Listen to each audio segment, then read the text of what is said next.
מיקי ניהל במשך הרבה שנים את המרכז הישראלי של SAP, כמו שאתם חלקכם בוודאי יודעים, ועכשיו הוא מנהל את המרכז הפיתוח הישראלי של חברת אנרגיה, שנקראה RWE עד לפני כמה שבועות. מיקי, the floor is yours.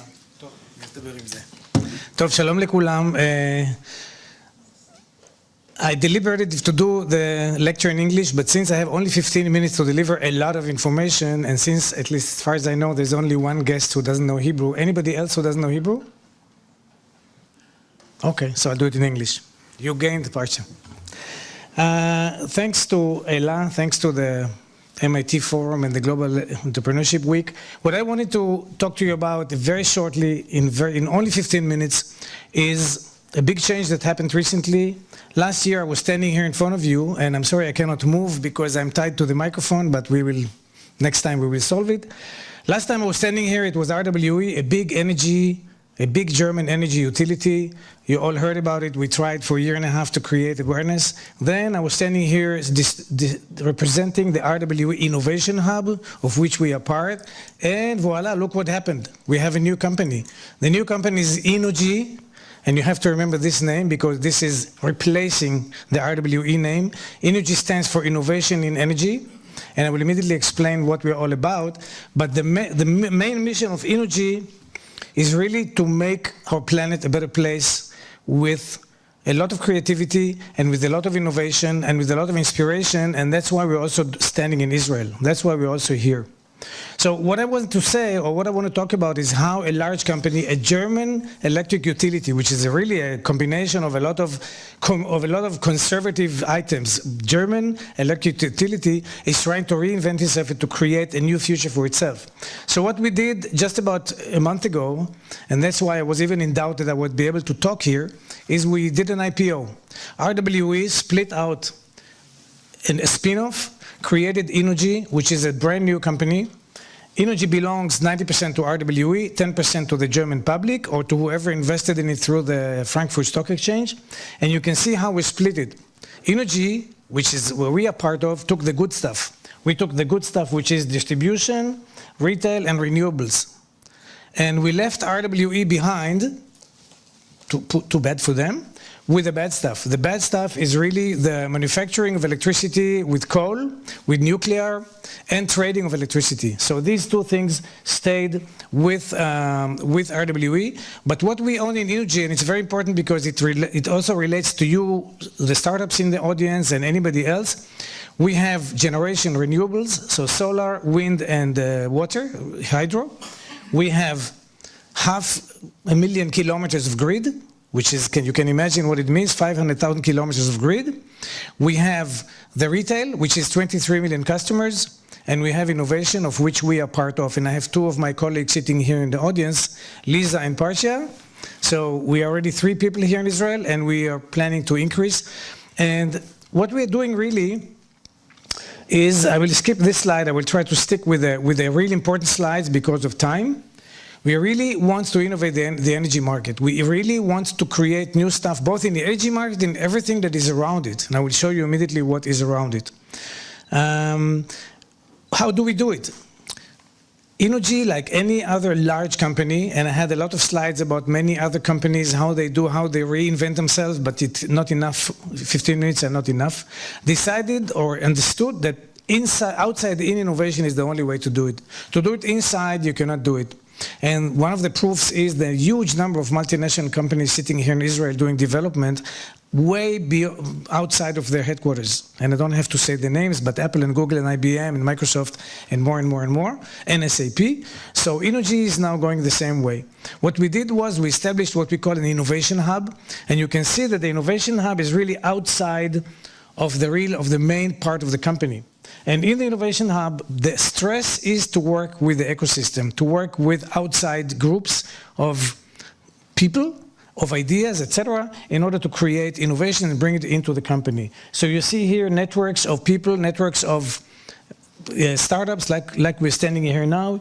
You see here corporate startups, which means we're spinning out ideas that we have inside or ideas that we have together with startups. We're spinning them out and creating new startups.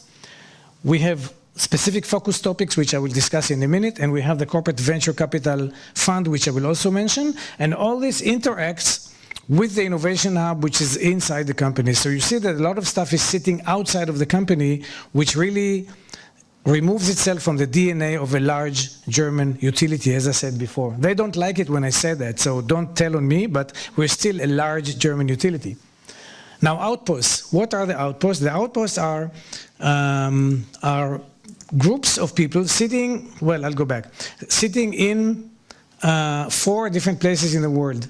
One of them is Israel, one of them is London, one of them is Berlin, and one of them is the Silicon Valley. So we have 4 different outposts. They are mentioned in a later slide, but just for you to understand, each outpost sits in a whole different ecosystem, and you know our ecosystem, but the Berlin ecosystem is as interesting with a lot of startups, with a lot of action happening there. The London ecosystem is just coming up with a lot of fintech startups and with a lot of other technology startups, and I don't have to say what the Silicon Valley means, but we are really many times compared with the Silicon Valley. And here, in my opinion, the difference is, and I keep saying it over and over again, difference between Silicon Valley and here is that here the ecosystem is much more accessible. And I will say it because I heard it many, many times before, if you have the same startup in Israel and in the Silicon Valley, usually the valuation in the Silicon Valley will be double than the one in Israel. So anybody who is looking for not only innovation, but also investing in startups or collaborating with startups, valuations in the Silicon Valley are much higher. And there are a lot of reasons for that. That's for another lecture. We have 4 focus topics, and this is what the other message is. The first message, remember, don't forget, used to be RWE, and now it's energy. The second message is our focus areas. We have 4 focus areas, or we call them lighthouses. The first one is smart and connected buildings and homes, where we want to bring innovation into our customers in their buildings, hospitals, shopping malls, factories, large energy consumers, and of course into the homes. I mean, everybody knows what a smart home is by now. We want to bring it to one level above the normal conventional smart home of today. Second one is disruptive digital, which is really anything in the digital technology, computer technology, communication technology, which can, what we call, disrupt our market, which means sharing energy between you as a producer. Very soon we will have 1 million producers of energy in Germany. Today we have 100. Why? Because everybody who has a photovoltaic on his roof will be an energy producer. If he can use all the energy, he will use it. If he cannot use all the energy, he will want to sell it.